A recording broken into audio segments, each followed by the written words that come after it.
Just after he came back, naval intelligence scored a new coup.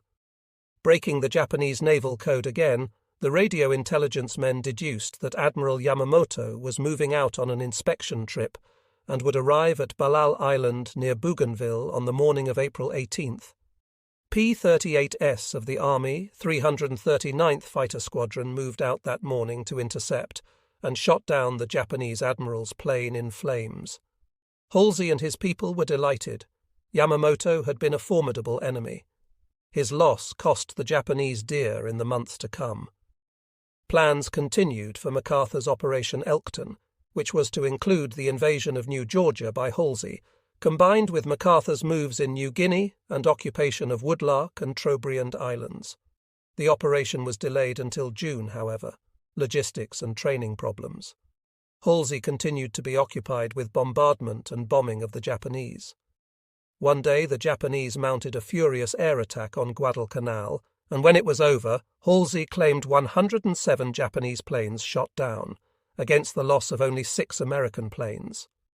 When the invasion was finally launched at the end of June, it proved a much more formidable task than expected, and New Georgia was not finally secured until August 5th.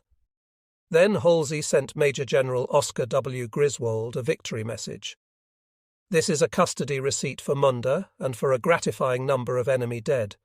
Such teamwork and unrelenting offensive spirit assures the success of future drives and the implacable extermination of the enemy wherever we can bring him to grips. Keep him dying."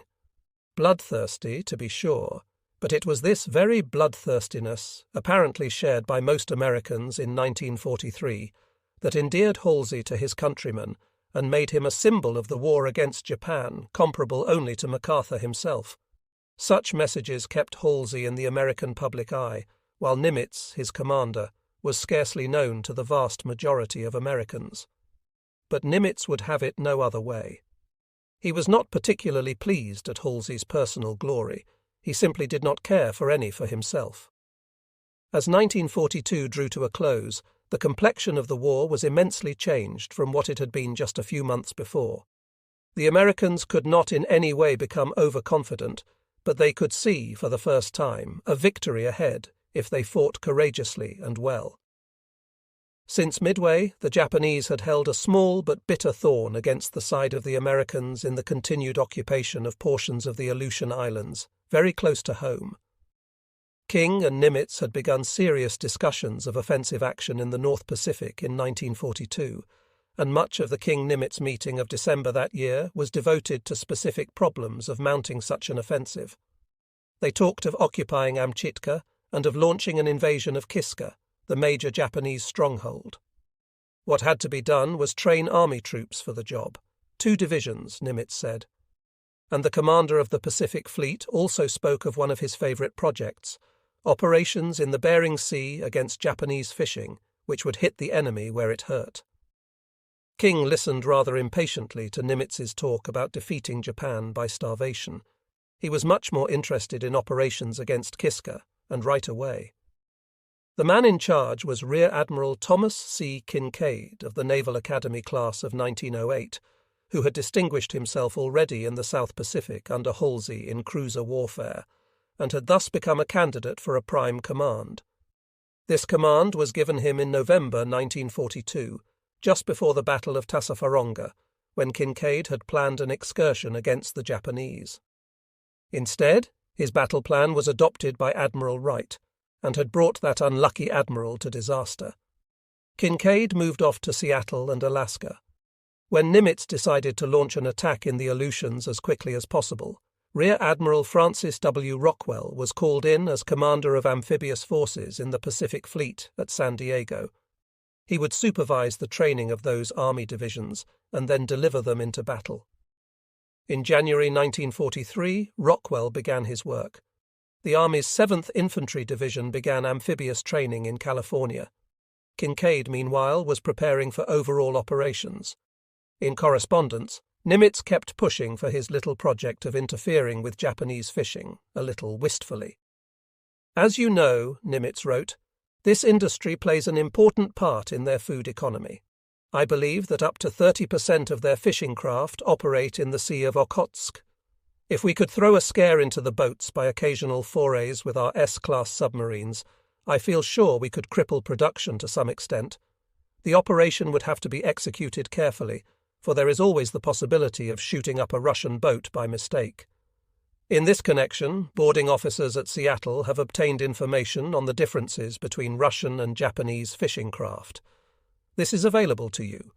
This project has been attempted before, but always, at the last minute, an imperative need for the necessary ships elsewhere forced abandonment. The ship's situation was still critical. Nimitz had recently inspected one of the new landing ship's tank, LST. The ugly, flat-nosed LSTs represented something new in amphibious warfare. He liked them, he told Kincaid, but the real problem was the need for skill in handling these ships in rough seas. He did not tell Kincaid, who had just asked for 6 of the new LSTs for his Aleutians operations, that Kincaid would get only 2. The American forces were still spread very thinly. The new LSTs were too scarce to apportion as any commander would like, in good weather or in storms. Very soon another storm blew up in the North Pacific. Perhaps it was the cold climate and foul weather that brought commanders to one another's throats. Just as Admiral Theobald and Generals Butler and Buckner had argued earlier, now Admirals Kincaid and Rockwell disputed over questions of command, until the Army Commander of the Pacific Coast, Lieutenant General J.L. DeWitt, was thoroughly confused as to who was running what. Nimitz felt impelled to explain, which he did in a letter to DeWitt. Kincaid was to be in command of the North Pacific for the Navy, and Rockwell was to be subordinate to him as amphibious commander. In January, the Army had occupied Amchitka, which was uninhabited, but no amphibious commander had been involved. Thus, said Nimitz, Kincaid retains command and control until Brigadier General Jones advises that the status of the occupation warrants incorporation in the Alaskan Defense Command. In the case of Attu, where opposition will be present, the ground force commander must have tactical command ashore from the time of landing. Rockwell will remain present as the naval commander while the landing phase of the operation continues, which will probably be until all opposition on shore has been destroyed. Thereafter, Rockwell's presence and some of his forces will no longer be required, and he will revert to my direct command and control.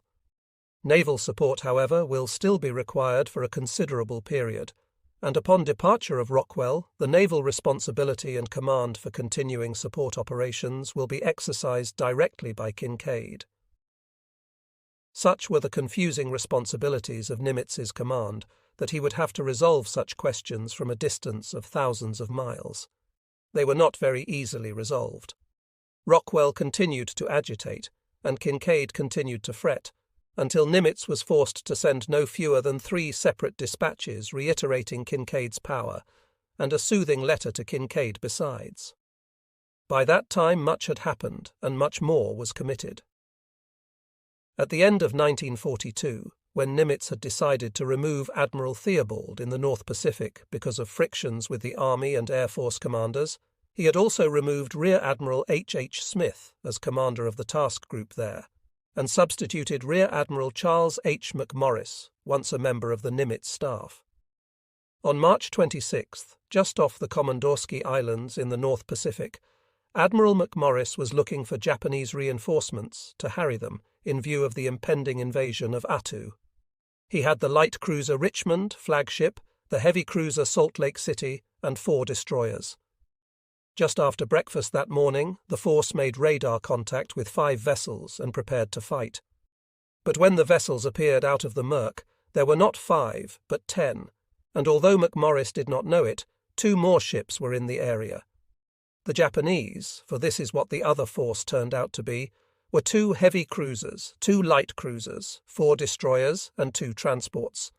The odds were greater than 2 to 1, but McMorris attacked.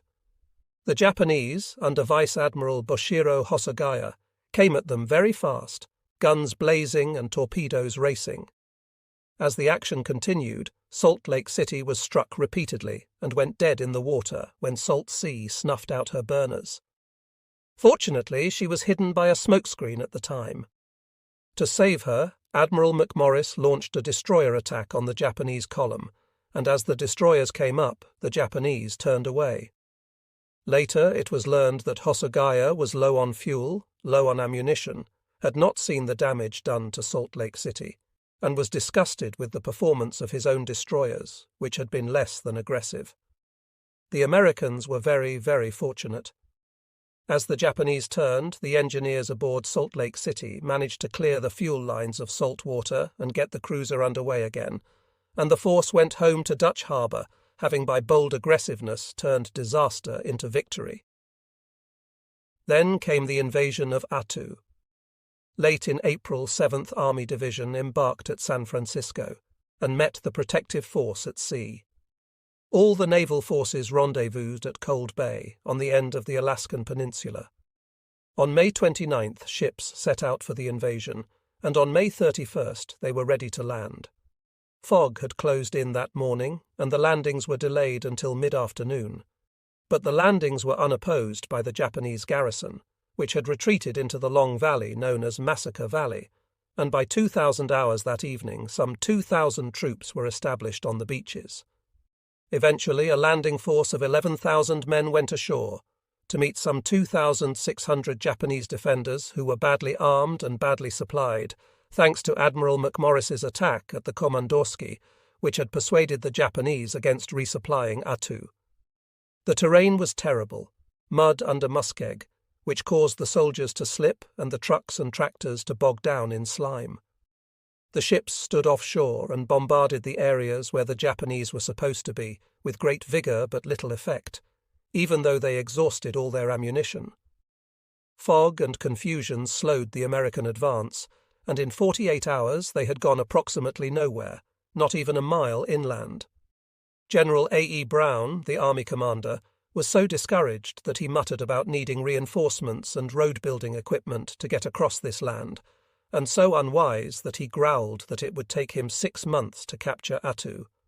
Unfortunately, the growl was issued in the presence of an officer of the USS Pennsylvania, who took the word back to Admiral Kincaid, and the admiral, who was in charge of the whole operation, decided to relieve the general. On the evening of May 16th, Major General Eugene Landrum relieved General Brown. The Americans then began to move. The Japanese resisted fiercely, staging a banzai attack by 1,000 hopped-up warriors on the early morning of May 29th.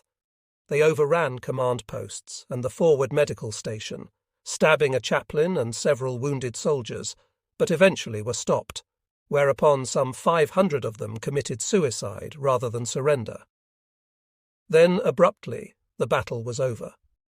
Nearly all the Japanese defenders were dead, either killed by the soldiers or by their own hands. One of the strong points of the American commanders in the Pacific War was their willingness to admit mistakes and profit from them. At the King-Nimitz meeting in San Francisco on June 1st, Rockwell made a thorough presentation of the pluses and minuses of the operation. Intelligence had led him to expect that there were 300 Japanese on Attu, in which case a landing force of 11,000 men would seem adequate. There turned out to be 1,500, he said. Even after the battle, intelligence still missed the total by over 1,000. The training had been inadequate. Only one 10-day exercise for each army battalion and no training at all on the beach. In the landings, they lost 9 boats of a total 110. Rockwell blamed this on the lack of an attack cargo ship, which could unload supplies into boats much more handily than attack transports, which he had. The hydrographic information about the area was totally inadequate, based entirely on photographs. The bombardment had not taught them very much, really. Now we have learned that this type of bombardment can be done, but it should be done more intelligently. But no one went into any detail about the effectiveness or lack of it and the reasons. Not until after Iwo Jima would the admirals accept the limitations of naval bombardment against deep, strong Japanese-type fortifications. Major General Holland Smith, the marine amphibious expert, delivered a critique of the land operations. The assault was good enough, especially since there was no opposition, but the troops did not push ahead when they could have.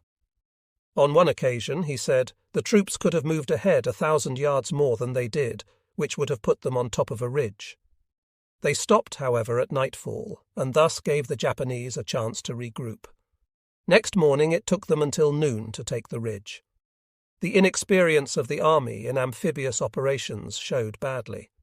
When the colonel in Massacre Valley was killed and General Brown took over, the advance bogged down immediately because the scouts were way ahead of the troops, and he did not know they were out.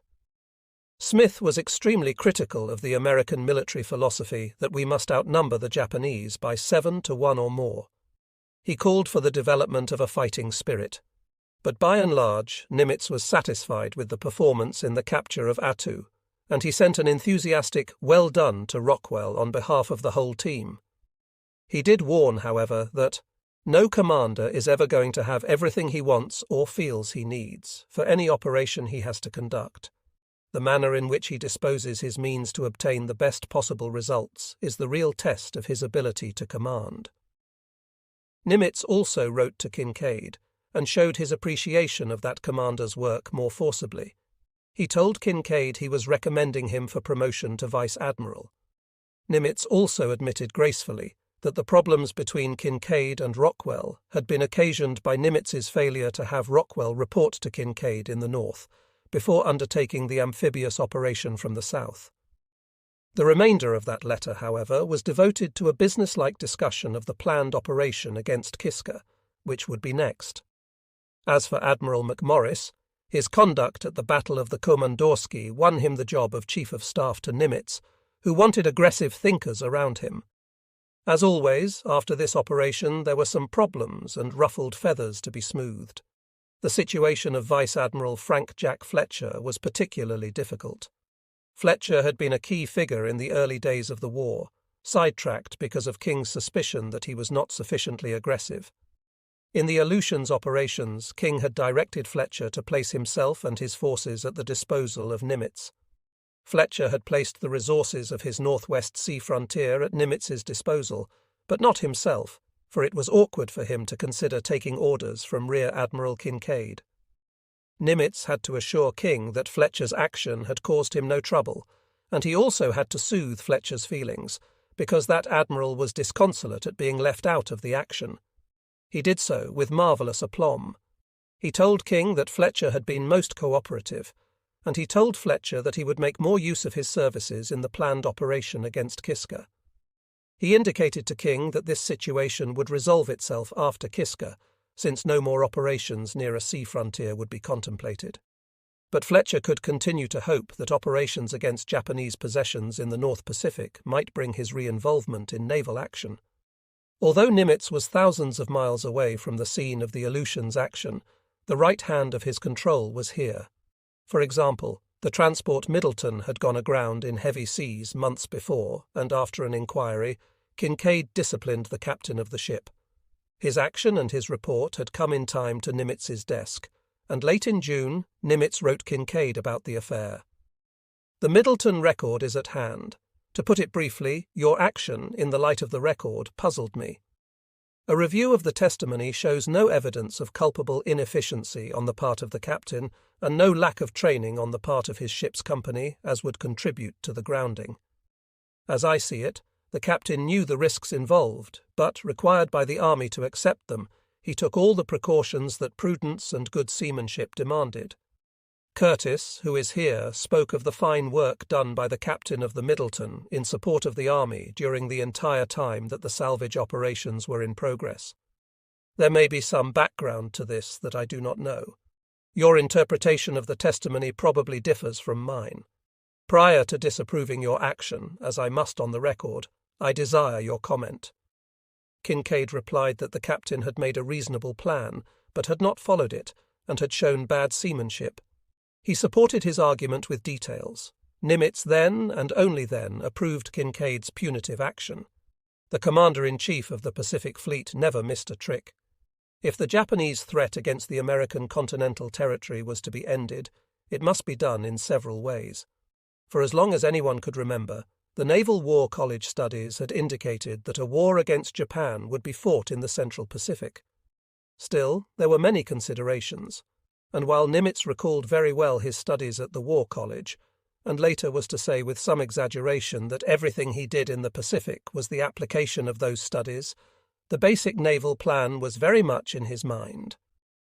At this point in the spring of 1943, There were many delicate balances for Admiral Nimitz to consider in laying his plans. They were, also, his plans. Much earlier, the strategy of the Pacific War had been laid down in meetings among the personalities. The Joint Chiefs of Staff entrusted general supervision to Admiral King, and Admiral Nimitz presented his plans to Admiral King, who then approved, embroidered, or disapproved. Usually he approved the major part of the plan, but made some alterations of his own. In the early months of 1943, and particularly in the spring, Nimitz began stepping out. With a little more material to use, a steady flow of officers and men from the West Coast, and some feeling of jubilance in a few hard-won and very important victories, Nimitz's planning could be cautiously aggressive. When the Joint Chiefs of Staff set up the combined operations between Halsey's South Pacific Command and General MacArthur's Southwest Pacific Command, Nimitz was quick to see how the wind in Washington was blowing. He recognized a preference by the Joint Chiefs for giving the Army General strategic command of such big land operations as New Guinea would involve. He also saw something else. Under MacArthur's plan, Nimitz wrote King, there will be little real need for major surface forces of the Pacific Fleet in the SOPAC area until well into the summer. On the other hand, the presence of the bulk of our forces in SOPAC area during this period of waiting will offer incentive to the Jap fleet, which is definitely not pinned to the Solomons New Guinea area, to strike elsewhere in the Pacific. What Nimitz proposed was the establishment of a huge new task force, Task Force 50, and the promotion of Raymond Spruance to Vice Admiral to take charge of this force. He would draw from the South Pacific and from the North Pacific to create this striking force. Actually, Task Force 50 had been put together from Battleship Division 3, and some odds and ends of cruisers and destroyers some time earlier. But Nimitz had come down with malaria following his exposure in the Solomons weeks earlier, and matters had been delayed a bit. In that spring, Rear Admiral Charles H. McMorris distinguished himself in a cruiser battle in the North Pacific, and thus won first place on Nimitz's list of those who might succeed Spruance. In May, Attu was invaded successfully, and on May 18th, the day that Holt's Bay was brought under American control, and the northern and southern invasion forces of Attu linked up, McMorris was detached and ordered to Pearl Harbor. He came with the highest recommendations. Secretary Knox called him a fighting man of the first water and expected McMorris to bring a vigorous pushing force into our Pacific command. When he arrived, he found the headquarters very much changed from the place he had left a few months earlier. He moved into Nimitz's house, along with Spruance, and they settled down to make the transition. An indication of the degree of change that had come to Pearl Harbor in 1943 might be found in the situation of Commander Wilfred B. Goulet, Nimitz's radio officer. Goulet had been on duty at the Naval Research Laboratory at Anacostia when he was chosen to replace Commander Donald O. Beard. He had not wanted more electronics duty, but a sea command. That was too bad. Officers were moved where they were needed, and communications officers were in short supply. Goulet came to Pearl by clipper in January 1943. He found the small staff, his new skipper with the china blue eyes and soft voice, the demand for loyalty and long and hard hours that all the staff men accepted as part of their job. He soon discovered that the war was outpacing them there at Pearl. He discovered it when senior officers came to him as electronics specialist and demanded supplies that he did not have. Then Goulet became aware of the word logistics. Until the Pacific War, the Navy's demands for supplies had been reasonable, something that could be handled by the paymaster and supply officer, but no more. By that summer of 1943, the change was in the air. Or was it? That summer, as the pressures grew, a rear admiral showed up with an investigating team, sent out by the Navy Department to find ways and means to cut down the admiral's staff and SINCPAC's requirements. When Goulet arrived, really to be electronics officer, he took over the SINCPAC pool, which consisted of thousands of spare parts for electronics equipment. The details of management were handled by the commander of the service force, whose office was next door to Goulet's in the dun-coloured building. Their system had just grown from the early days, and Goulet found that he was personally authorizing the release of nearly every item. Spruance talked to him about this one day, and finally they came to the conclusion that the right to release electronics equipment belonged to the people who managed it, the service forces, so the change was made. What they were talking about was radar sets, sonar sets, and all the special electronics equipment that provided so much of a jump for the American forces against the Japanese Navy. But Goulet kept control, and soon they were calling the electronics department Goulet's Empire. He moved into quarters with Admiral Calhoun's house on one side of him and Admiral Nimitz on the other. Nimitz's house was very quiet, but Calhoun could be seen striding across the lawn, cutting across from headquarters to his house, talking to himself in very loud tones, and sometimes swearing so loudly that he could be heard a block away as he considered the supply problems of his Pacific Fleet. Nimitz was unbelievably patient with his young men. One day, when Lieutenant Commander Francis Dubourg had the staff night duty, the commander brought Nimitz the night dispatches early in the morning when the Admiral came to the office. Nimitz went through them quickly with Spruance, and came upon one that had been put out by a junior staff member without authority. He did not approve of the action. "I'll call the young man on the carpet and see that he never pulls another boner like this," said Spruance. Nimitz looked up mildly. "Well," he said, "there's no real damage done, and perhaps the idea has some merit. It isn't what you or I would have done, but at least he showed initiative and took positive action. Let's not kill his fire. Keep your eye on him and ensure that he is kept informed of command policy." But Nimitz could also be very, very tough. As McMorris gradually took over from Spruance that summer, the office of Chief of Staff quickly became known as Bottleneck Bay, and the situation indicated by this title posed some interesting problems for members of the staff. One day, the Assistant Public Relations Officer, Lieutenant Commander Kenneth McArdle, was asked to prepare a list of questions the correspondents wanted to ask the Admiral. McArdle did his job, 14 questions it was, and passed them on to Admiral McMorris. Now, Soc, for Socrates McMorris, was a strategic thinker of renown, but he had very little use for the press. Consequently, the questions went into Bottleneck Bay, and there they stayed. Next morning, the correspondents gathered in the Public Relations Office, and McArdle took them down to see Nimitz. He welcomed them individually by name, and they sat down in the folding chairs in front of the desk, and he began to talk. He covered the situation of current operations. He answered all 14 questions and more, and when it was over, McArdle was delighted. At 1600 that afternoon, McArdle was called to the Admiral's office, and there he found Nimitz sitting behind the desk with that half-smile, which meant nothing at all. "McArdle," said the Admiral, "do you see what time it is?" "Yes, sir," said McArdle. "It's 4 o'clock," said Nimitz, "and that list of questions I asked you for came in just this minute. This is a hell of a time to get questions here for a 10 o'clock press conference." McArdle gulped and stammered. "Sir," he said, I gave it to Admiral McMorris at this time yesterday." "Hereafter," said Nimitz, as though his junior had not spoken, "when I ask you for a communication, give it to me direct. If anybody else wants a copy, send them a copy. But send the original down here to me. That's all." McArdle, feeling like a 7-year-old boy with his hand caught in the jam-pot, slunk out. He did not even have the strength to blame old Soc McMorris for his troubles. Another of Nimitz's great attributes as a commander was his ability to keep on learning even when he had reached the top of the Navy ladder. Gradually he was leavening his attitude toward public relations.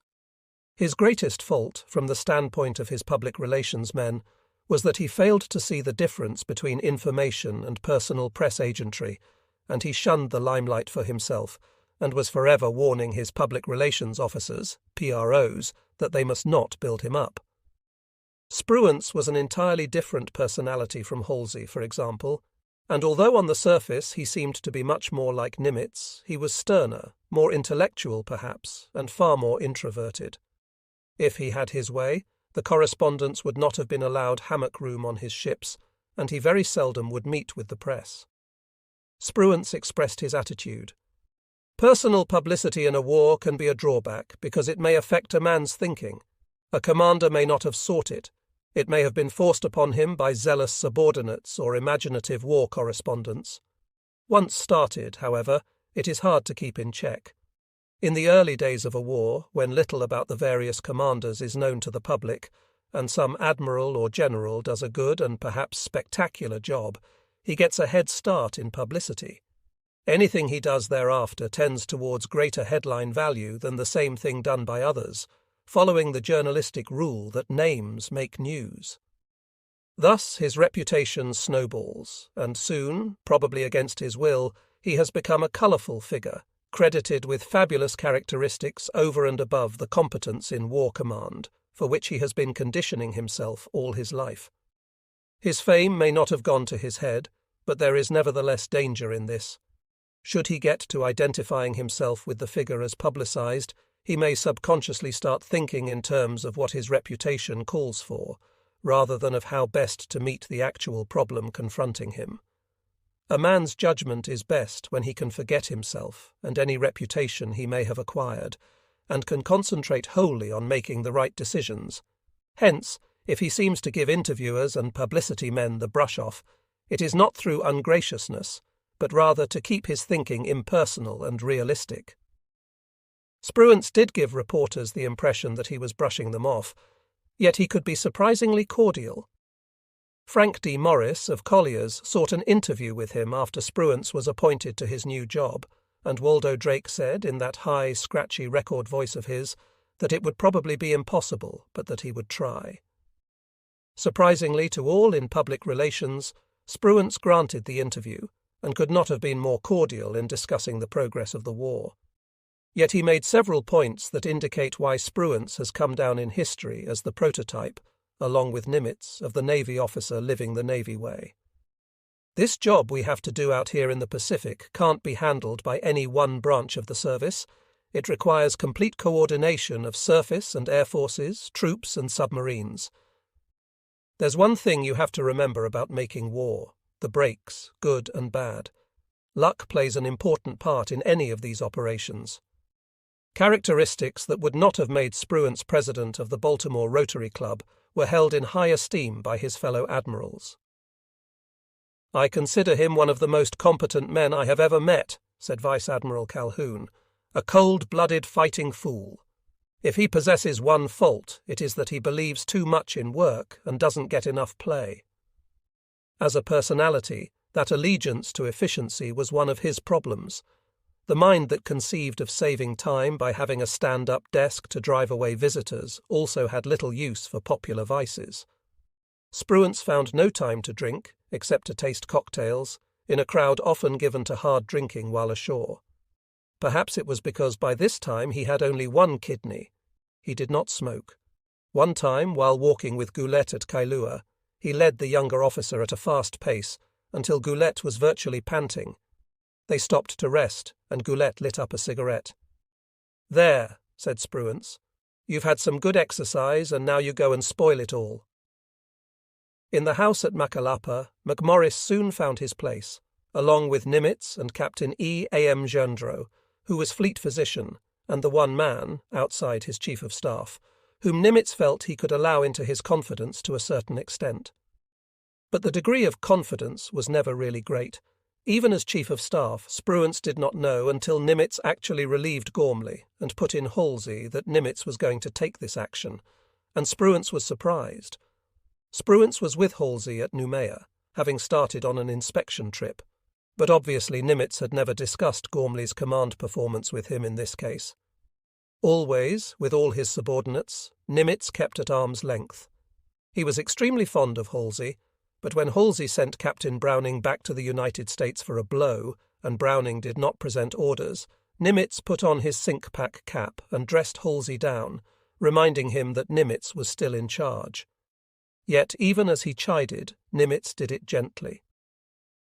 The same day that Halsey was apologizing thoroughly for having overstepped the mark in the matter of Browning's orders, Nimitz opened a letter to Halsey by enclosing a clipping from the Honolulu Advertiser that praised Halsey and MacArthur as kindred souls. As Nimitz prepared for Central Pacific operations, he made assessments. In May, he sent Admirals Calhoun and Callahan down to Halsey, with orders to make a complete survey of the logistics, situation, and plan for the future. The bottlenecks were ships, aircraft, and amphibious troops in that order, he said. As for ships, Halsey was doing a fine job of turning them around at Noumea, but it was still not enough for the type of operations preparatory to travel to San Francisco at the end of May for one of the most vital of the King-Nimitz meetings, at which the course of the offensive war in the Pacific would be shaped. Nimitz had recommended a plan to King in the spring of 1943. It called for the first big move in the Central Pacific, the capture of the Marshall Islands. The Joint Chiefs had ordered this capture, the order had come down through King to Nimitz, and at the San Francisco conference in May, Nimitz was to give King the detailed plan for operations, the strategy all filled in, the tactics to be left to the man who commanded the battle force. Nimitz took the matter up with Spruance, his chief of staff. How would they take the marshals? The problem became a matter for discussion in the staff meetings. The first plan, advocated by many, called for the division of the Marshals Group into 4 or 5 atoll targets, those which were needed by the Americans to control the islands. American strength was to be divided into 4 or 5 forces to take the islands. Admiral Spruance objected. He said his fellow admirals were looking upon this operation as far too easy. I proposed an approach from the southward, tying it into our lines of communications between Pearl Harbor and New Zealand, Australia. Forrest Sherman, who was then Chief of Staff to Comerpac, Towers, was the only officer at these conferences who recommended a preliminary operation prior to going into the Marshalls. He favoured taking Wake first. Nimitz listened to all his admirals. He finally decided on the southern approach, which meant taking the Gilberts first, as Spruance wanted to do. That plan was submitted to Admiral King. He approved, but he ordered the simultaneous capture of Tarawa and Nauru, about 380 miles away, in the general direction to Truk. Spruance did not like it. The Japanese fleet, which was as strong as the American fleet at that moment, was based on Truk. We had no land-based aircraft that could observe Truk, and were dependent on our submarines for information of Truk. Nauru was a phosphate island, which the Japanese had taken from the British and used as an airbase to search the southern sector of the Marshalls and Gilberts. It would have been of very little use to the Americans. Spruance ordered his planners to come up with alternatives. In this atmosphere, Nimitz went to the King-Nimitz meetings of May. Most of the talk was about plans and the changing needs of the fleet for offensive operations. The building program had caused troubles. Training was needed for ships and men coming into the fleet, for several destroyers had recently arrived, which showed very low ratings in gunnery. The trouble, of course, was that the shipbuilding program was getting ahead of the manning and training. King was complaining about the slowness of the fleet in sending men back to man the new ships. Nimitz was pushing his admirals and captains to let good men go to new jobs, but the whole performance was ragged. The opening day of this King-Nimitz conference was devoted to a first-hand report on the recent Aleutians operations by Army General DeWitt. The second day was devoted to personnel problems. As the number of commands increased in the Pacific War, ships and shore, so did the complications of command. King and Nimitz talked over the question of making some commodores, an old Navy rank long since abandoned, except for such circumstances as the Navy now found itself in. An officer might find himself in a position, as a captain, where he directed the activities of a number of other captains senior to himself. It would be useful to make him a commodore, settling the matter of rank, yet not creating another flag post with all its complications. Halsey wanted at least 8 commodores, including Browning, who was still his chief of staff. Towers wanted Forrest Sherman made a commodore as chief of staff to the commander of Air Forces Pacific. Calhoun wanted his commander of service squadrons made a commodore.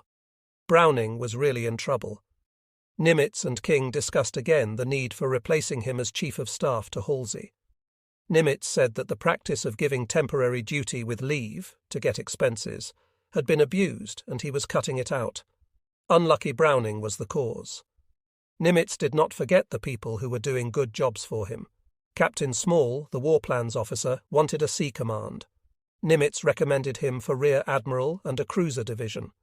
He also recommended that Kincaid be promoted to Vice Admiral on the basis of the victory at Attu. His memory was long.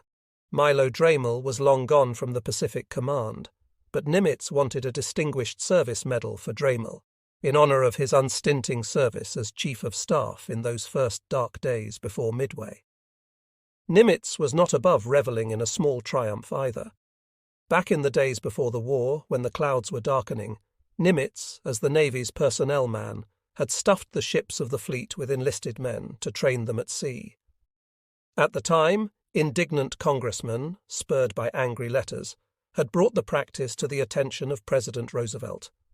The President had charged the Navy with maintaining unhealthy and unreasonable conditions on the ships, and had demanded that the complements be reduced below 100% as established by the uniform standards. The finger was pointed at Nimitz, and he had been in trouble. But before long came the Japanese attack at Pearl Harbor, and this matter was forgotten. At this meeting, however, Nimitz could not resist reminding King of the dispute, and the benefits the training was now bringing to a fleet short of enlisted men. Assessing the commanders in the southern reaches of the Pacific, the shrewd King and Nimitz agreed that sooner or later MacArthur and Halsey were going to come to blows over publicity matters. Nimitz said that was all right. He had already instructed Halsey to let MacArthur have it. On the third day, the two admirals talked about troop disposition in the South Pacific and Halsey's forthcoming operations there. Then they got down to the future. The Navy's freedom of action was in the Central Pacific, they agreed, and the most promising point was the Marshall Islands. Or was it the Gilberts? Both were considered. Nimitz assessed the Japanese situation. Their striking force had been the Third Fleet, consisting of fleet carriers and fast battleships with screen ships. Now the Japanese had only 4 fleet carriers, Junyo, Hiyo, Shokaku, and Zuikaku, plus several converted carriers, which were suitable for ferrying and not much else. He did not believe the Japanese would fight on the fringes of their empire with the bulk of their fleet. We would have to move in closer to the Philippines and the China coast first. He also believed Truk had been eliminated as a major naval base. On the next day, May 31st, Nimitz and King had a long discussion, with King doing most of the talking, on various moves to reorganize the Navy. King said he was willing to let the specialists rein in their own areas, but he insisted on preserving the principle that line officers constituted the command corps of the Navy.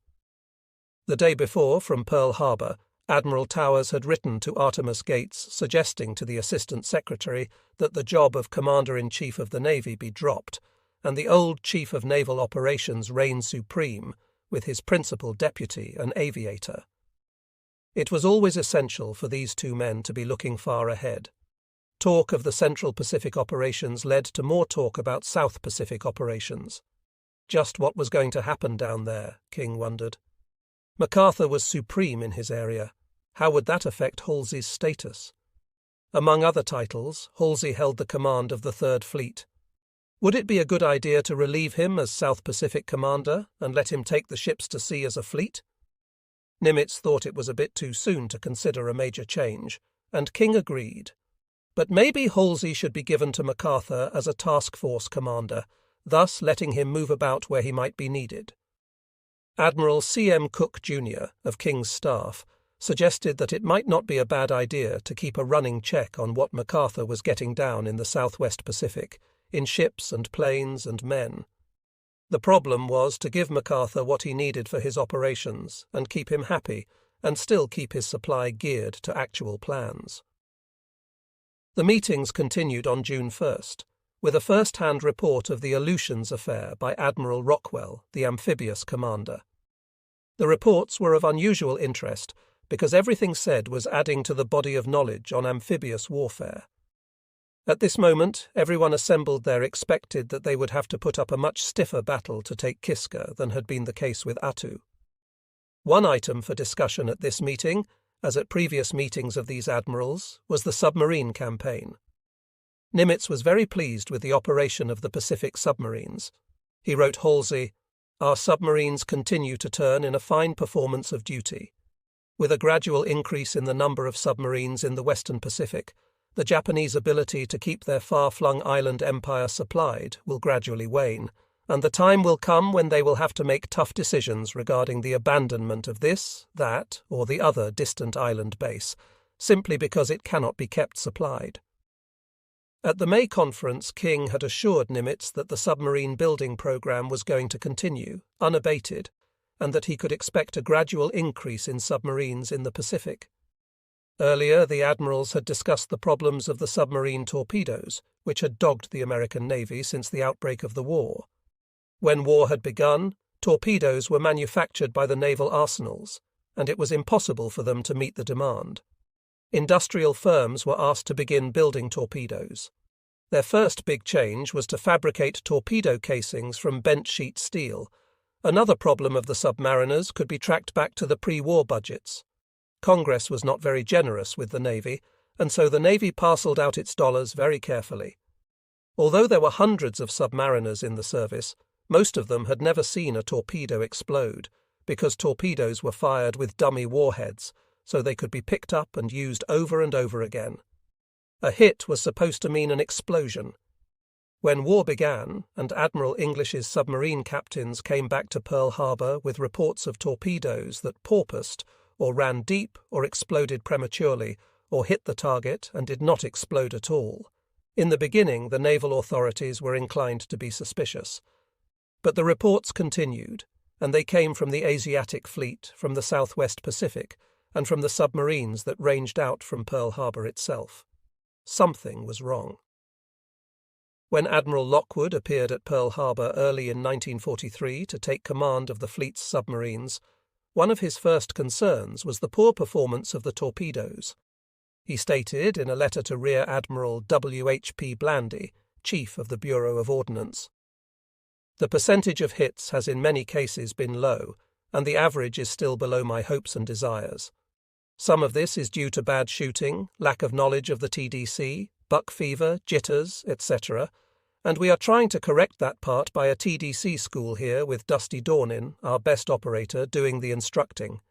Also, our training by actual attacks and torpedo shooting prior to patrol is being needled." Yet Lockwood knew that more was wrong. Stocks of torpedoes were low, and Lockwood was talking to Nimitz about undertaking extensive mining operations to make up for the poor torpedo performance. His torpedo officer suggested that they deactivate the magnetic exploder on the Mark VI torpedo. "There is much of interest and much food for thought in this memo," Lockwood added. By June, Lockwood was definitely displeased. The Bureau of Ordnance had made some changes in the Mark VI exploders, but they had not yet come to Pearl Harbor. The fact that so many of our prematures have occurred in torpedoes fired against aircraft carriers is to me most significant. If the Japanese have a means of creating a magnetic field which will explode our torpedoes at a point beyond the dangerous range, certainly they would apply this system to their most valuable ships first, that is, to CVs. Naturally, I am loath to inactivate the magnetic feature because it produces such splendid results when it does perform properly. But unless we get an aircraft carrier soon, I feel that we must cut out the magnetic feature. We have shot at 4 with prematures in every case in the last 2 months, and I await only news of the results of Mr. Bai's conversions before taking this step. At this time, the Bureau of Ordnance was working on a new Mark 18 torpedo, but it was far from perfected. In the spring of 1942, Westinghouse Electric Corporation was given a contract to produce the Mark 18, an electric torpedo, although the faster Mark 14 torpedo was already being built. The idea was to put through a rush program, but with a new weapon, a rush is relative. By June, the Bureau had 5 handmade torpedoes to begin experiments. A year later, the experiments had not gone very far. As far as the Mark 14 was concerned, 400 to 600 were being produced each month. The struggle then continued. Nimitz was aware of the torpedo problem, but since it was only one of so very, very many that faced him, he left it in the hands of Lockwood. One of Nimitz's pressing problems was the organization of Halsey's command. He and King were certain that many of the problems that appeared came from faulty organization, and this, they felt, could be traced to his chief of staff, Browning. Nimitz went to Noumea in June and looked over the situation. He returned, satisfied for the moment, and ready to turn his attention to the Central Pacific. One of Nimitz's command faculties was the ability to stretch to its limits the principle of command for the commander, yet keep total responsibility in his own hands and make sure that he knew everything that was going on in the planning of an operation. He did not want the details, but he insisted that he know the broad outlines and more, how the outlines would be sketched in. Equally important, when Nimitz picked his men, he stuck with the first team, his own word, and he brought to his senior commanders the same feeling that only best men need apply for top jobs. Without overdoing it, Nimitz made command in the Pacific as important as it could be anywhere, and he engendered a pride in his commanders that was unmatched in the war, or at least unsurpassed. What happened, logically, was that Nimitz's top commanders then picked up some of the attitudes of the boss. A case in point is that of Admiral Spruance. In his behaviour and his planning, he followed Nimitz's course. It was sometimes said by members of the staff of Sinkpak that Nimitz had brought Spruance in as chief of staff, kept him in the Nimitz presence by day at the office and by night in the house on Makalapa, and reshaped Spruance's thinking until it matched his own, then sent Spruance out, confident that the junior admiral would act just like Nimitz himself in all conditions. One of Admiral Spruance's assignments as commander of the new offensive force of the Pacific Fleet was to gather the men who would work closely with him. Over the years, in command positions and as teacher at the Naval War College, Spruance had learned as well as any senior officer in the Navy how to pick men and give them the authority and responsibility to do the jobs demanded. In that tenor, he began to choose. Spruance's first task was to assemble his personal staff. Most admirals had specific people in mind for all jobs. Not Spruance. He chose Captain Charles J. Moore as his chief of staff, for he had served years earlier with Moore when Spruance was a lieutenant commanding the destroyer Bainbridge, and Moore was a young ensign under his command, and then he directed Moore to choose the remainder of his staff, with the injunction that Moore keep the staff to a minimum. Getting Moore was not entirely easy, for this particular captain was serving as a member of the War Plans Division of the Office of Naval Operations and senior member of the Joint War Plans Committee of the Joint Chiefs of Staff. In other words, he was in a key job in the top command. At the May meeting of Nimitz and King, Nimitz had asked for Moore's service in behalf of Spruance, and King had growled that he was not at all sure Moore could be spared. But the old Navy principle of giving an admiral the men he asked for stood Spruance in good part, and King let it be known that Moore would be made available.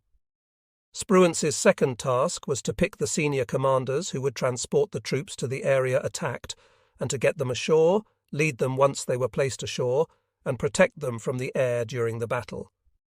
For the first, he chose Rear Admiral Richmond Kelly Turner, the man who had put the troops ashore at Guadalcanal and had supplied them under almost impossible conditions.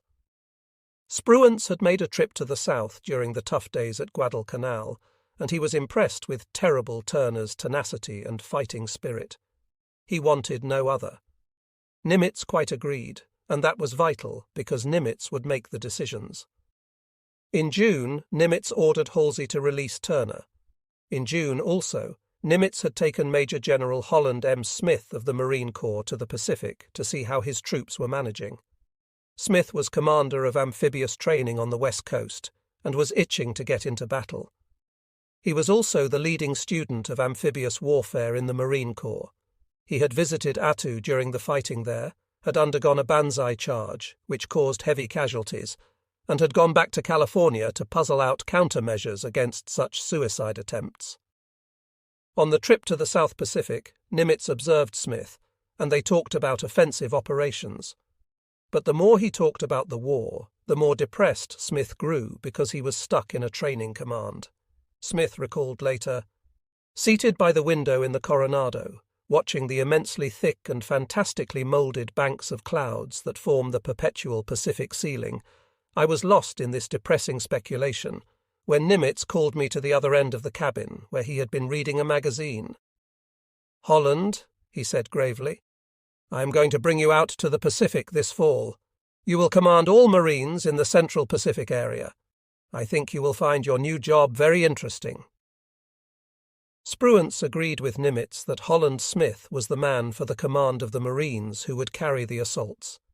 It was established, through the King-Nimitz conferences, that the Marines would be used in the Central Pacific as the shock troops, although Army units were also under training and had shown in the assault of the 7th Army Division on Attu that they could absorb the training. Nimitz, by the way, was far more aware of the similarities among the men of the services than many of his officers, and fond of reminding them. When confronted by a complaint about Army infantry ignorance or Army Air Corps failures, he often noted that it was a matter of education and information. All these American boys had approximately the same background prior to basic training, he said. These discussions between King and Nimitz had centered over an invasion of the Marshall Islands, but Spruance, the strategist, suggested that it would be best to move first into the Gilberts. These islands were vital to control of the Central Pacific, because they lie north and west of islands held by the Americans and south and east of the major Japanese bases in the Carolines and Marshalls. Going straight into the Marshalls would be far more difficult because so little was known of them. The Gilberts had been held by the British until 1941, but the Marshalls had been held by the Japanese since they were taken away from Germany in World War I. What the Japanese had been doing in either place was only sketchily known, but aerial reconnaissance must be made of either island. In the Marshalls, it would have to be done from carriers, very expensively and dangerously, or from bases. The logical base was the Gilberts, and as for the Gilberts, the reconnaissance could be done from a base at Funafuti in the Ellis Islands, which was already in operation. Thus Nimitz decided that the Gilberts should come first, in the late fall of 1943, and then the more important Marshalls would be invaded early in 1944. Nimitz and Spruance spent many, many hours together every day. They worked nearly side by side in the new headquarters. They took long walks and swam together, sometimes with Dr. Gendreau. The doctor was a good listener and an absolutely perfect companion for senior officers, because he was sympathetic and never talked about what he learned. No conversation need be hushed in his presence. It was sometimes said that Nimitz, during all this time spent together, was remaking Spruance in his own mould, a nonsense statement, but one that did call to attention the intrinsic similarities between the two men. It might be said that Nimitz was the bolder, but both men had one constant aim, to bring the war to a successful conclusion. There was the major difference between the men who would be Nimitz's two arms, Halsey and Spruance. Halsey wanted to fight. He would do almost anything for a chance to hit the Japanese fleet. But Spruance was not interested in the Japanese fleet, except to the extent that knocking it out would further the general war effort. In this he followed the Nimitz philosophy, a far gentler and more thoughtful one than Halsey's. One day, for example, there was a report of an earthquake in Japan. One young officer of the Halsey persuasion remarked that it was too bad the earthquake had not submerged the Japanese islands. "Oh, I don't know," Nimitz said quietly. "When the war is over, we may well be glad to have a strong, although defeated, Japan between us and Russia." During that summer of 1943, an armada was being assembled on the west coast and at Pearl Harbor that was more powerful than the entire Pacific Fleet had been 2 years earlier. The essence of this fleet was different. Its center was no longer the battleship, and had not been since December 7, 1941, but the aircraft carrier. In this force there would be 6 fleet carriers, 5 light carriers, and 8 escort carriers. There would also be battleships, 4 new fast ones that could keep up with the carriers, and 7 old slow ones that could not, 9 heavy cruisers, 5 light cruisers, and assorted destroyers, plus the transports, cargo ships, and lesser vessels. But the carriers were the heart of the covering force. To command the force, Task Force 50, Nimitz chose Rear Admiral C.A. Pownall, a naval aviator of the class of 1910 at the Naval Academy. By this summer of 1943, the entire thinking about the carrier had changed remarkably.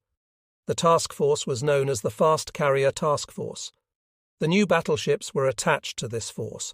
The old ones would stick with the invasion fleet and bombard the invaded islands. The fast carrier task force was ready to take on anything but the whole Japanese fleet, it seemed. Besides the carrier, this force was to be augmented by land-based air forces, which would be headed by Rear Admiral John Hoover, the coxswain on Nimitz's Academy crew. For nearly 2 years, Nimitz had been trying to utilize Hoover's services in the Pacific, and now he had found a spot for his old friend. With this change had come a strong surge of activity by the young Turks of the Navy's air arm, prompted partly by the successes of the carriers, partly by the carrier building program, partly by the general enthusiasm for air power, and partly by specific activity in behalf of air power, then in progress in the Navy. When the Army Air Corps' successors to Billy Mitchell began once again to struggle for a separate air force, naval aviators became concerned. Admiral William Yarnell, diplomat, aviation enthusiast, and one-time fleet commander, was asked to come from retirement and study the Navy's special problems of aviation. His study, in a way, became a catalyst for the complaints and ambitions of the naval aviators. In 1942, one of the young Turks, Captain J.J. Clark, suggested that the United States needed 150 aircraft carriers to win the Pacific War. Admiral Towers agreed with him, and Clark was sent around the country on a speaking tour, even as Halsey took command in the South Pacific. Clark distinguished himself in the landings in North Africa and was given command of the New Yorktown, a carrier of the Essex class, one of 3 27 100-ton ships, carrying a crew of nearly 3,500 officers and men, 36 fighters, 36 dive bombers, and 18 torpedo bombers. By midsummer she was in Pearl Harbor training, along with Essex and the light carriers Independence, Monterey, and Princeton. Soon the new Lexington arrived. With so many carriers in and out of port, Pearl Harbor became very aviation conscious. Aviation had not taken over the Navy. Gunnery Officer Tom B. Hill was one of the busiest men at Pearl Harbor, for among other things he was responsible for weapons training of all the Navy there, including the aviators. Captain Hill and his assistant, Commander E.M. Eller, began a school of fire control. They sharpened up the use of radar and saw that operations sent destroyers out into the Pacific on training missions before they went to war. They established gunnery schools in the South Pacific and at Pearl Harbor. The aviators did their own training under these officers' careful eyes, but some of them resented the advice of line officers. Admiral Towers, for example, wrote often in his diaries about the defensive attitude of some of the senior staff and senior officers at Pearl Harbor. When Admiral Gormley, for example, began building a bomb shelter for 400 men at Pearl Harbor, Towers totted up the figures: 42,000 bags of cement and 60 tons of steel, and $400,000.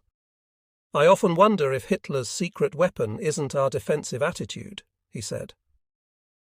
Towers was chafing in his job, which was largely a matter of logistics. He wanted a combat command, but Nimitz was firmly resisting him, telling Towers of his responsibilities as commander of the air forces in the Pacific. Towers and his junior commanders took the position that the fast carriers should be used extensively as offensive weapons and should not be tied down to the invasion forces. He was now backed fully by several officers: his chief of staff, Forrest Sherman, Clark, Arthur Radford, Frederick Sherman, and Alfred E. Montgomery, all experienced task group commanders or carrier commanders. By midsummer, Towers was writing to his friend Under-Secretary Forrestal very dejectedly. "I must confess," he said, "that those of us out here who are in a position to have a reasonably good idea of not only what is going on, but also what is planned, have a feeling approaching utter hopelessness, and when I say this, I am referring to major plans and major policies." The basic problem, Towers believed, was that aviators were not given sufficient responsibility in either the planning or the execution of major policies. It was hard to say more by letter, but Towers said Sherman was on his way to Washington, and that perhaps Forrestal could find some time to see him. In this period of planning the first big Central Pacific offensive, Towers was trying to make the power of the Air Force felt. On August 21st, he wrote a long memo to Nimitz about carrier application. Now, said Towers, there were 3 ways to use the carrier forces at Nimitz's disposal. First and foremost was to send carriers in air attacks against ship and shore. Second was to use carriers in direct support of amphibious operations.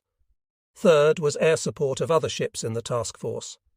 The expanding carrier force, Towers said emphatically, demanded new skill and imagination in use. It would mean the difference between a short war and a long one if the carrier force were used properly or improperly. The carrier force would be able to attack Truk, the Marianas, Bonin, and the Japanese homeland.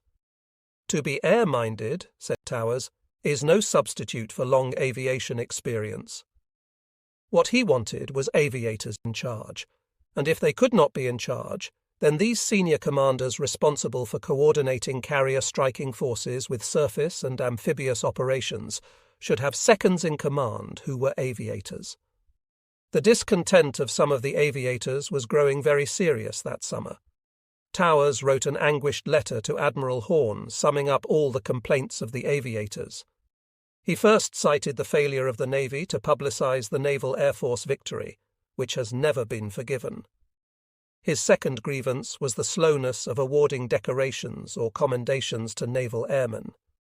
It seemed that Army aviators had only to get up in a combat zone to win a medal, whereas naval flyers were very seldom honored. Towers complained about the failure of the Navy to make spot promotions for gallantry, or to give rank commensurate with position. The Navy officers were always comparing. They saw Army Air Corps officers of the same length of service who were colonels or brigadier generals, while most of the Navy men were still lieutenant commanders. And finally, he mentioned the failure of the high commands to give senior aviation officers of long experience and proved professional ability a real voice in strategic plans. What Towers wanted was Spruance's job. If he could not have that, he wanted to command the task force that would support the invasion. He went to Nimitz, pleading for this chance to go into combat, but Nimitz again said that Towers should stick to his job as commander of the Air Force. Towers put his plea in writing, but still Nimitz refused. To Towers, it seemed that Nimitz was simply being obfuscatory, but the Towers' view of the picture was more limited than that of his commander-in-chief. Towers did not know, for example, that Nimitz was also being harried by Admiral Lockwood, who itched to take a submarine out on patrol. Nimitz wrote Lockwood too, saying he appreciated Lockwood's emotions and shared them, but that both must stick with their commands. Frank Jack Fletcher offered to take a demotion to Rear Admiral if he could get back to sea. But Nimitz could not take cognizance of individual pleas, and he did not. The Towers-Nimitz discussion grew more animated. On August 22nd, Towers presented a long memo to Admiral Horn, repeating much of what he had said earlier and emphasizing his unhappiness because so few senior air officers had real voice in overall policies. He had read in the newspapers of the reorganization of the Navy Department in Washington, and that the chief of the Bureau of Aeronautics, who had been directly under the Secretary, was now deprived of most of his authority. This was also true of all bureau chiefs in the reorganization, and none of them liked making the Chief of Naval Operations supreme in fact. The next day, Towers went to confront Nimitz. McMorris was in the room, but said nothing. Towers made his case, and Nimitz disagreed. They had a long discussion of the subject, and at the end of it Nimitz said simply that Towers had the wrong picture.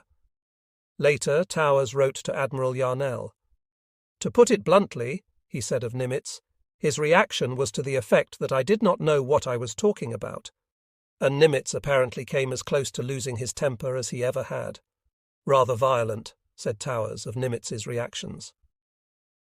Towers was shaken by the result of his boat rocking, but in fact he was more effective than he might have believed.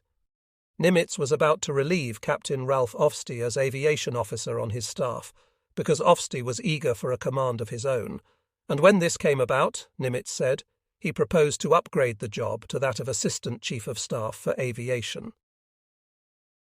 Pearl Harbor was busy with plans and operations. In July, Turner arrived to begin working up his amphibious force. The war was very personally brought home to Nimitz just 2 days later.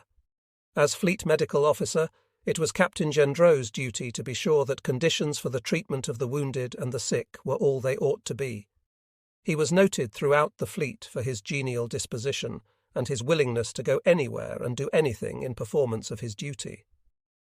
One stormy night in the Hawaiian Islands, he had ridden out from Pearl in a whaleboat at considerable risk to consult with the ship's surgeon of the Mississippi about a young man who had suffered an accident in a turret on the battleship. In July, Captain Gendreau went to the South Pacific to make an inspection of the hospitals there. The new Georgia operation had begun. At 1600 on July 21st, Captain Gendreau boarded LST 343 at Rendover to make the voyage back to Guadalcanal.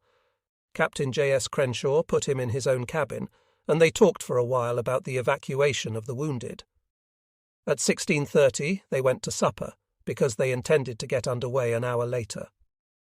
A few minutes after they sat down in the wardroom, the ship was called to general quarters. Bogies, enemy planes, were coming in. Captain Crenshaw gave Gendreau a helmet and a life jacket and invited him to the bridge, but Gendreau said he would stay down out of the way. 5 dive bombers came swooping down moments later. 4 missed with their bombs, but the 5th let his bomb go and it made a direct hit on the LST deck house, just as Dr. Gendreau stepped out on deck. He was killed instantly. So there was a vacancy in the 4-bedroom house overlooking Macalapa Crater, but not for long. Into the little hall bedroom without a closet, where Dr. Gendreau had been living, came Captain Moore when he arrived to take up his duties as Spruance's chief of staff. In the mornings, Spruance and Moore made plans for the coming operations. In the afternoon, they went walking and talking. One day they walked 8 miles in the foothills. The next day, Spruance slowed the pace and let Moore off with 4 miles, but the day after that they covered 10 miles in 3 hours. In the evenings it was quiet in the house. Captain Moore wrote to his wife, "I have just spent the evening stretched out on a davenport in our big living room in the dark, listening to the radio. Sock was on one other davenport and Raymond in a distant corner. Each was oblivious of the others. Very pleasant." Moore was very pleased to be so close to his commander, although a little uneasy at living with 4, 3, and 2 stars, as he put it. It was unusual. A friend who had a vacancy in his house asked Moore to come there and live, but a captain did not tell 4, 3, and 2 stars that he did not want to live with them, so Captain Moore remained where he was. It could not last forever, and it did not. A captain, unless an aide, had no place in the house of a 4-star admiral, and Moore was shoved out one day when a flag officer came to visit Pearl Harbor. He moved down the hill to live with Admiral Calhoun. He was piqued at having been pushed out, but glad to be away from Spruance and the grueling hikes. That summer of 1943 was notable for many changes, not the least of them the fulfillment of a policy dream, the coming of the island bypass technique. For a long time, various officers in the Pacific had been talking about bypassing some Japanese garrisons. King and Nimitz had discussed it in principle in their meetings. Admiral Towers had talked about it in the South Pacific at the end of 1942. Halsey's staff members had suggested the idea too. Physically, the first bypass came with Attu, which was attacked before Kiska because it was regarded as an easier objective. Attu was taken in the spring, and then the Americans and Canadians launched an offensive against Kiska in August, and found that the Japanese had evacuated the island, forced out by their inability to supply it. Nimitz had spoken of the day when Japan would have to face the unpleasant decision of evacuating positions she could not supply. Now it was coming to pass. Halsey came up against another such situation in the middle of the summer. New Georgia was taken, but the Japanese on the island continued to resist. The plan called for him to move on against Kolombangara, an island north of New Georgia, which had a fighter strip and 10,000 Japanese defenders. Again, Halsey's staff brought up the question of island hopping, and on looking at the map, Halsey saw that Vella La Vella Island, above Kolombangara, was 35 miles nearer the shortlands, was suitable for an airstrip, and had only 250 Japanese in garrison. Thereupon, Halsey sent Admiral Fitch down to Brisbane to see General MacArthur, and convince him that they ought to change the plan and bypass Kolombangara. Fitch knew that he had a big selling job ahead. He took with him senior officers from submarines, surface ships, and service forces, so that all questions might be answered quickly. The Navy group was greeted in MacArthur's outer office and escorted into the General's presence, where he was the soul of courtesy. But they had scarcely settled down, and Fitch proposed the question, when MacArthur began a peroration about the grand strategy of the war, not in the Pacific, but in Europe. He walked up and down the office in his brown leather flight jacket with ribbons extending from clavicle to floating rib, and he jabbed his corncob pipe out in front of him as he spoke. After 15 minutes, General MacArthur stopped, smiled, and said, "Thank you, gentlemen." They were dismissed. Fitch did not know what to do. He had no answer to his question. He could not return to face Halsey without an answer. He called MacArthur's office and was told that MacArthur was very busy. He called again and spoke to various colonels and generals, until finally, with great reluctance on the part of the MacArthur staff, he was granted another short interview. This time Fitch went alone. "The first time we provided MacArthur with an audience," he said. He went in quickly, sat down, made his case in a very few brief sentences. MacArthur looked up and nodded. He was in perfect agreement. "Work it out with General Sutherland," he said. "I agree with anything you and Halsey want to do." So the bypass was on. Vella La Vella became the new target. The invasion was swift and successful, and in the months and years that passed, many men took credit for inventing the process. But as Fitch indicated, and as the papers of many others have indicated, it was a general idea, an idea that had come into its time, and it was possible, as were so many other developments of the Pacific War, only because of the cooperation of men of many services and many nationalities. If it had been noticeable at the last meeting or two between King and Nimitz that the Pacific theatre of operations was growing so rapidly in men, materiel, and ships as to become unwieldy, the change became unmistakable in the summer of 1943. The logistics problem bedeviled Nimitz increasingly. In a spirit of helpfulness, the Army sent General E. H. Levy on a trip through the South Pacific to examine Halsey's supply system. Levy returned to Washington in July and reported to Lieutenant General Somerville, the chief of the Army system of supply, and to Admiral Calhoun in Pearl Harbor. The changing nature of the war made it essential that Nimitz accept ideas that were completely foreign to the Navy way of doing things in the past. Levy and his ideas were a case in point. Levy had come to the conclusion that Nimitz did not have a theatre staff at all, but a fleet staff, concerned primarily with operations in the Central Pacific. Actually, he said, there was no logistics section in the SINCPAC headquarters. Admiral Calhoun was in charge of fleet supply only, and was not a chief of staff for supply, as he had earlier believed. In other words, there was no one capable of controlling supply activities in the whole Pacific. Nimitz kept control over everything in the Central Pacific, including the Army. He had decentralized the operation in the South Pacific, so that Halsey had almost complete control. Levy did not know how closely Nimitz supervised Halsey's activities. "From my observations so far," wrote Levy, "I am convinced that in order to have a complete and coordinated operation in the Pacific theatre, it will be necessary for Admiral Nimitz to set up a GHQ type of theatre headquarters with a combined Army, Navy, and Marine Corps staff, including air officers, for both operational and service functions." When King and Nimitz met at the end of July, one of the problems was a growing pressure from the Army for Nimitz to adopt an Army-type organization. It had been suggested that Nimitz abandon his title as Commander-in-Chief of the Pacific Fleet, perhaps to Halsey, and that Nimitz become Supreme Commander of the Pacific Ocean areas, which meant an exact counterpart to MacArthur or Eisenhower. Admiral Jacobs noted that Eisenhower had 900 officers on his staff. The Army, like the Navy Airmen, was pressing for a greater voice in the Pacific planning. Nimitz and King did not like the comparisons with the Southwest Pacific Command of General MacArthur, but they were being made constantly. And one reason for it was that there were so many thousands of people moving in and out of the Pacific each month. More ships, more troops, more planes were coming in. There certainly was truth in the Army charge that Nimitz was an active fleet commander. He took interest in everything regarding his fleet. Dr. Gendreau had been killed because he wanted to be able to give the most complete report possible to his chief. He knew Nimitz would want that. One day, while walking on the beach, wearing informal clothes with no insignia of rank, Nimitz fell in with a young sailor who told him of the difficulties of life on his ship. After some discussion, Nimitz asked why the youngster did not report these conditions to his commanding officer or the executive officer. "No officer would care," said the young man. Then Nimitz identified himself.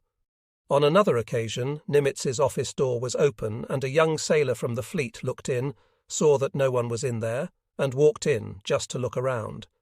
Nimitz came in and trapped him. The flustered young man began to apologize. Nimitz cut him off.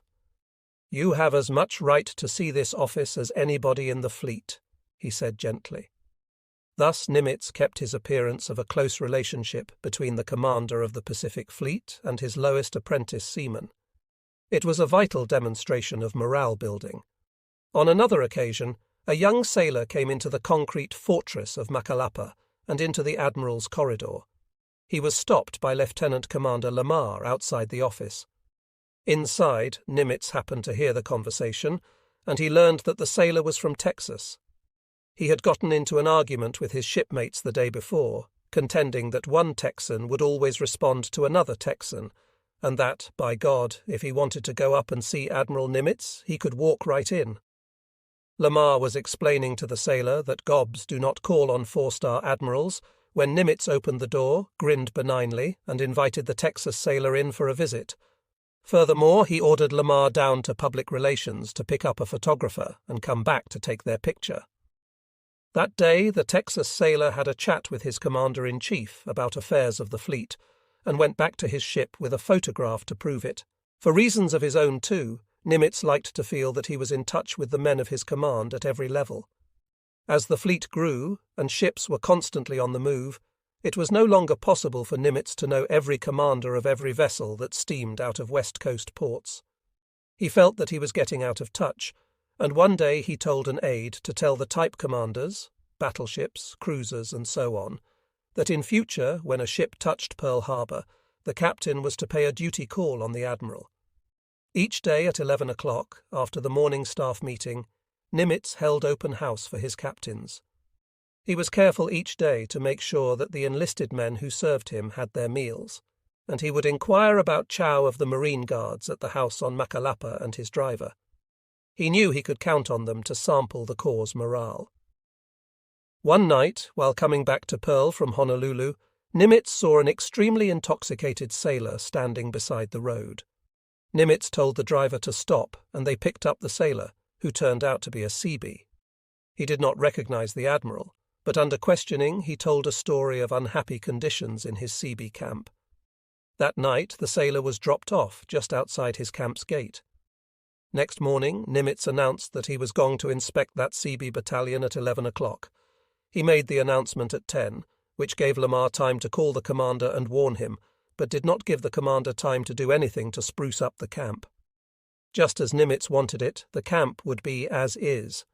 It turned out to be as the sailor had said it was, but not for long. Soon there was another story making the rounds about the old man's omniscience in all matters that affected the good of the fleet. Nimitz's concerns in this regard were not confined to the rather artificial matter of maintaining the semblance of personal relations with the enlisted men. He realized very well the isolation of the commander, and was constantly on guard lest necessary solitude cause him to miss a basic change in the nature of his command, something which could easily come about through mistakes in judging people. In the spring of 1943, Nimitz learned from his staff members that there were unhappy rumours going around about conditions aboard the New Orleans, which had been down in the South and Southwest Pacific. It was said, for example, that in Sydney 74 summary courts-martial had been handed out to the crew, and that the captain had been very severe on liberty. Nimitz said gently that the captain had been under great strain in battle, and that his ship had been hit at Tassafaronga. These were all rumours, he said, but there were too many of them. So he wrote to Admiral Jacobs and asked him to look into the affair. Another incident proved how strongly Nimitz felt that the good of the naval service came before personalities. If Halsey had a fault as a commander, it was one tied to his virtues. his willingness to make quick judgments and take action. After Admiral Wright's failure to create greater havoc among the Japanese in Iron Bottom Sound, Halsey had relieved the commander of the destroyer Fletcher for not being aggressive enough. A few days later he learned that the commander had acted absolutely properly, and he tried to make amends. Halsey had removed Captain G.C. Hoover from command of the Helena for failing to pick up survivors of the Juno, and he was later sorry for that action. In the summer of 1943, he removed another senior officer using an old Navy formula lack of confidence, and was chided by Nimitz. My long experience in handling naval personnel, both as Assistant Chief of Bureau and later as Chief of Bureau, leads me to believe that Sortseer's case had not been correctly handled, and that there is danger of doing him an unwarranted injustice. If in your explanation of the detachment you use the lack of confidence formula, your explanation must satisfactorily offset your strong recommendation for his temporary promotion, which passed through my hands some time ago, and which at that time received only my lukewarm endorsement.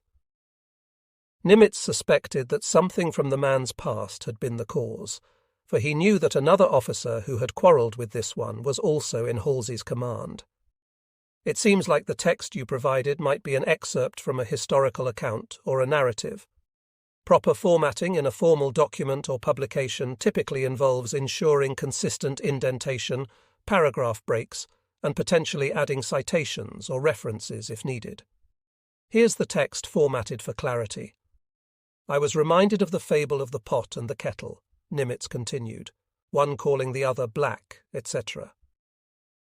As this case has developed over the years, I find myself in the position of urgently recommending for temporary promotion both the pot and the kettle. Both had been passed over for promotion by the usually constituted selection boards. I have been able to see the professional merits of both the pot and kettle, and curiously enough, I was the agent who finally secured orders for the kettle to report to you in response to your urgent appeals for his services in your area. Also, I was the agency that finally secured temporary promotion for the kettle. To top it off, I now find myself having recently recommended the pot for promotion, based partly on your written recommendation and partly on my observation just at the time you detach him, presumably for cause.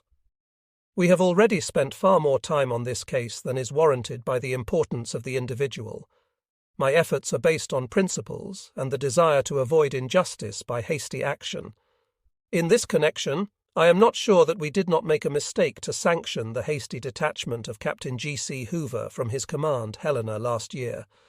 His courage was certainly not in question because we knew of his previous battle record. However, that is all water over the dam, and my only desire is to safeguard the interests of our personnel and to give even the lowest his day in court. Halsey was adamant. He wrote back in reply, "War is a cruel thing at the best, and individuals must be subordinated for the good of the country. I am in thorough agreement with your idea that every man's interests should be safeguarded in every possible way.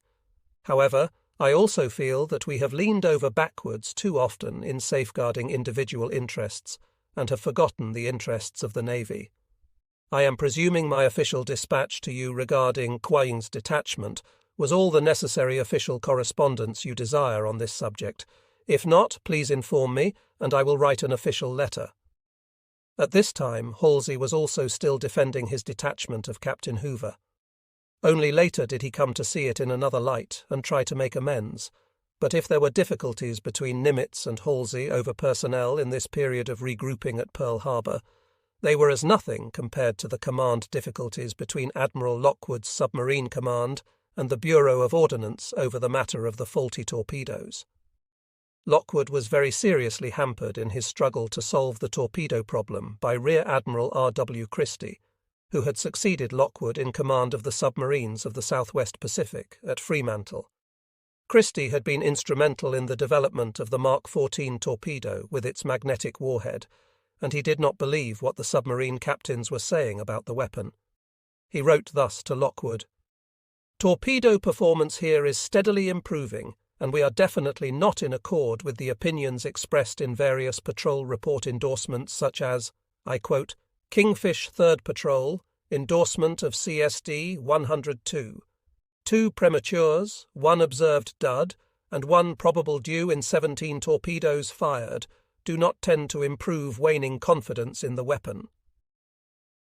What conceivable good such a remark can do is beyond me, but it is not beyond me to appreciate the very definite harm that can be done and has been done by such endorsements.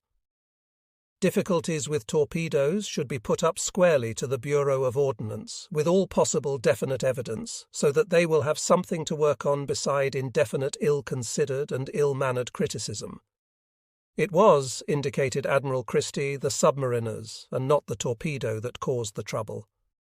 Lockwood was certain that the torpedo was at fault, and he took exception to Christie's remarks, which blamed the submarine captains and himself, in a sense, for sympathizing with them. He was making experiments with the Mark 14 torpedo, firing some against cliffs that jutted up from the sea on Oahu, and discovering that, aside from the magnetic exploder's faults, the firing pin was troublesome. He said as much to Christie. Christie apologized. The shortcomings of the submarine torpedo can be laid to me very properly, for 2.5 years I had charge of the design of the 14 for 3 tours at Naval Torpedo Station, was concerned directly with the magnetic exploder. I meant to emphasize the harm done in anything which lessens the confidence of the submariners in their weapon. That autumn, Nimitz stuck his nose into the torpedo business, because Lockwood was not as successful as he had hoped to be in hurrying change. I am very much concerned about the torpedo exploder situation, Nimitz wrote Admiral Blandy of the Bureau of Ordnance, in spite of the progress which is being made by ComSubPac in his local experiments here. I should like to hear from you on this subject, giving me your prognostication of what we can expect in the way of improvement both in the mechanical and magnetic exploders. What was needed was time. Later, Lockwood deactivated the magnetic feature of the torpedoes, the defective firing pin was corrected, and the slower electrical Mark 18 torpedo came into use. Eventually, Christie was persuaded that the magnetic feature was faulty, but it took a few more months. Nimitz, meanwhile, was moving in several directions, as always. He was trying to work out the logistical setup for a greatly expanded Pacific Fleet operation without yielding to the Army's continual pressure to undertake Army-type organization. The Army command in the Pacific had changed, and Lieutenant General Robert C. Richardson had become the new commander in Hawaii. Richardson was a pleasant officer, and he and Nimitz got on well personally, although officially there was a considerable amount of friction, which Nimitz was at great pains to try to lubricate. Lieutenant General Somerville, commander of the Army Service Forces, hoped to persuade Nimitz to exercise his command function as Pacific Ocean Area Commander, and then bring in Army and Navy commanders on equal bases under him. But Nimitz insisted on keeping direct command of all operations in his theatre. Spruance was now commander of the Fifth Fleet, and for operations he was a task force commander, with the aviation and troop commands also under his supervision. That was the way it would continue to be. In the forthcoming operations, most of the troops ashore would be Marines, but the 27th Army Division would also participate in the Central Pacific campaign. With the development of plans, another difficulty began to present itself. Nimitz had chosen Admiral John Hoover to head the land-based air forces and the defence of all land areas. What this meant, in essence, was that the Fifth Fleet would move into its objective, with Admiral Spruance in charge. The amphibious force, under Admiral Turner, would land the troops and their supplies. The Marines, under General Holland Smith, and the Army forces, under General Ralph Smith, would capture control of the islands. Holland Smith was in overall charge on land. Once the islands were secured, the control would be passed to Admiral Hoover, who would be responsible for their defence, the use of the islands as air bases for attack on other enemy positions, construction of air bases and port facilities. Hoover's job was comparable to that of Fitch in the South Pacific. Initially, he was to have 2 lines of approach for his land-based air attacks into enemy territory, up from Samoa through Wallis and the Ellis Islands, and from Canton through Baker. Hoover went down to Noumea to serve under Halsey for a while and learn the ropes from Fitch. Again that summer, Nimitz had occasion to worry about Halsey and personnel problems. During the New Georgia operation, General Hester had suddenly been removed from command of a division. Nothing was said about it, and Nimitz heard rumors a few days later. He wondered. But as it turned out, there was nothing to worry about. Major General Hester had gone into action suffering from stomach ulcers, about which he said nothing, and had nearly broken down. He was travelling on his nerve, said Halsey. He had been relieved by Major General Oscar W. Griswold of the 14th Corps and sent back to hospital. It was a relief to Nimitz, but as he informed Halsey, he would really like to know about these things as they happened. By late summer, Operation Galvanic, the invasion of the Gilbert Islands, was assuming shape. Spruance and Moore and several others made a quick trip to the South Pacific in August to look over atolls that would be similar to the Gilberts, and to study the Guadalcanal story and Halsey's South Pacific operations.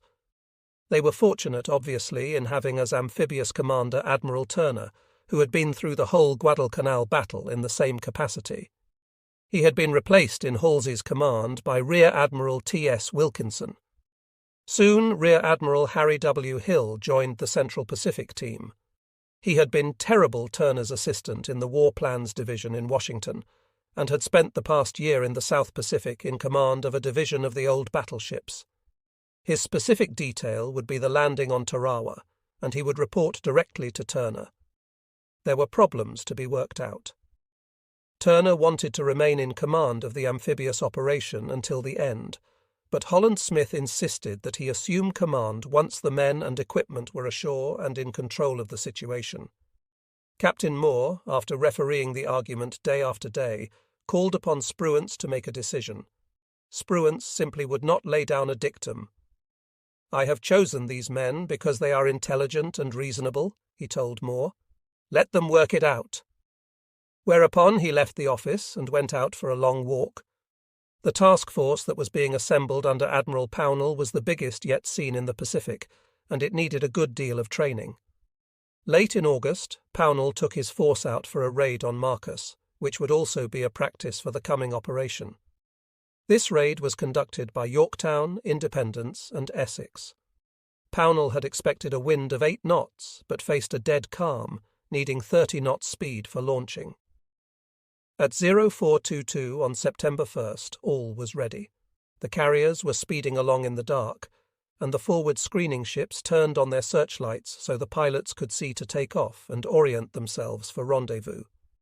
Some of the planes carried flares and incendiaries, and these were dropped first to light up the target. No Japanese planes got off the ground. The planes delivered 5 attacks, 2 from Yorktown, 2 from Essex, and 1 from Independence, along with continuous combat air patrols and inner air patrols. The formation stuck together well at a speed of 25 to 28 knots, and there was absolutely no trouble.